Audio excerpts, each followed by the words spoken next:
Hey there, welcome back. I'm Paul David, and this is Moments. Today I want to talk about something we don't often see, but we all feel every single day. It's the weight we carry.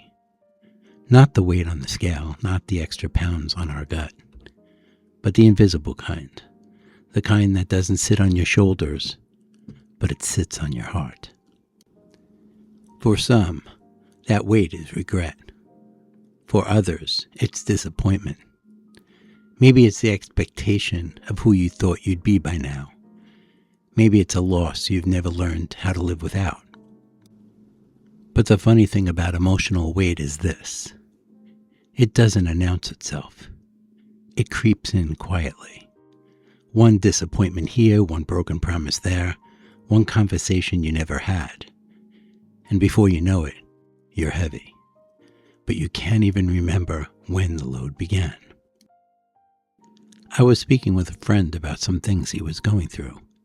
He paused for a long moment before saying, "Paul, I don't feel sad, but I never feel light either." His words hung in the air and inspired this podcast. His words were honest, heavy, and hollow all at once. It wasn't sorrow that lived inside him. It was the absence of joy, the kind of quiet emptiness that doesn't scream or break down. It just exists. He wasn't searching for happiness, he was searching for relief. That conversation stayed with me, because sometimes the most dangerous place to be isn't in pain. It's in the numbness, carrying the weight of the past, where the colors fade, laughter feels foreign, and every day becomes a muted echo of the one before. If you think about it, it's really sad because that's how many of us are living today. Not broken, not joyful, just carrying. We convince ourselves that this is adulthood, that this dull ache is normal, that it is the burdens of responsibility.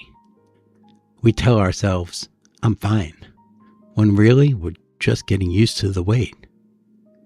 But what if "I'm fine" isn't the goal?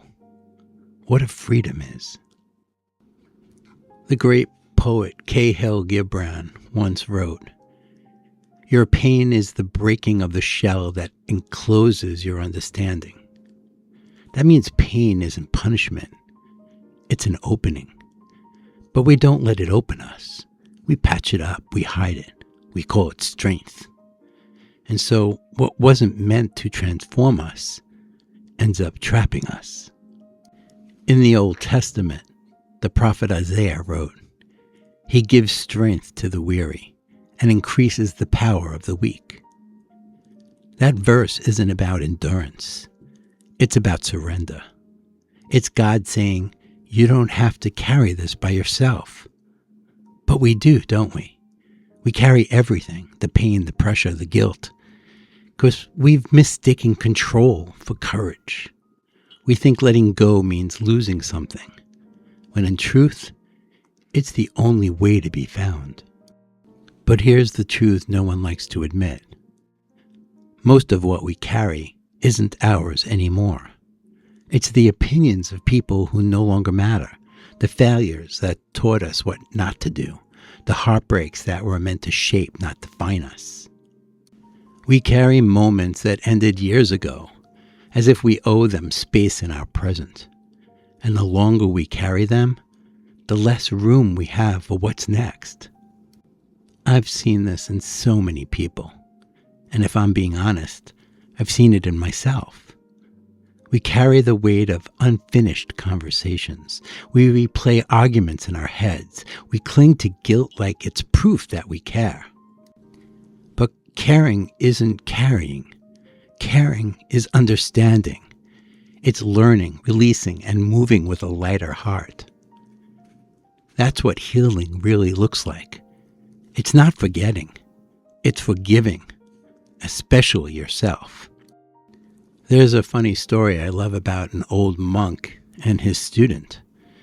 They were walking down a muddy road, and when they came across a woman who couldn't cross the puddle, without a word, the monk just lifted her up and carried her across, and then just continued walking. Hours later, and I mean hours later, the student said, "Master, why did you carry that woman? We're not supposed to touch women."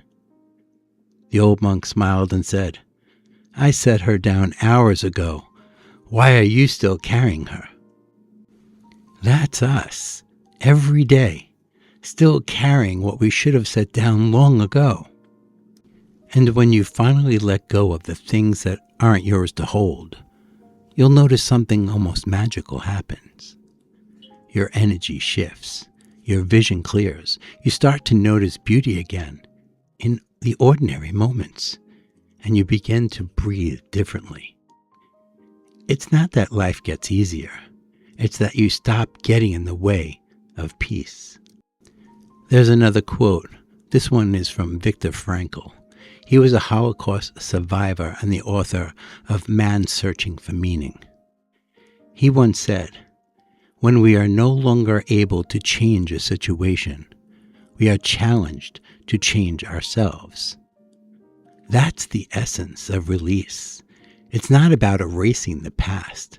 It's about transforming what it means. The burden isn't the event. It's the meaning we kept attaching to it. Change the meaning and suddenly the weight begins to lift. If you're listening to this right now and you feel like you've been dragging that same emotional suitcase for years, this is your reminder. You're allowed to put it down. You're allowed to walk lighter. You're allowed to forgive yourself for being human. You're allowed to stop fighting battles that ended long ago, because sometimes the hardest thing to carry is the belief that you still have to. You were never meant to walk through this life bowed down by the past. You were meant to stand tall in the present, to breathe, to live, to be free. So tonight, put something down, just one thing, and tomorrow maybe another, piece by piece, one step at a time. You'll remember what it feels like to move again, not heavy, not tired, just alive. I'm Paul David, and this moment was for you. Until next time, stay patient, stay gentle, stay free. Thank you.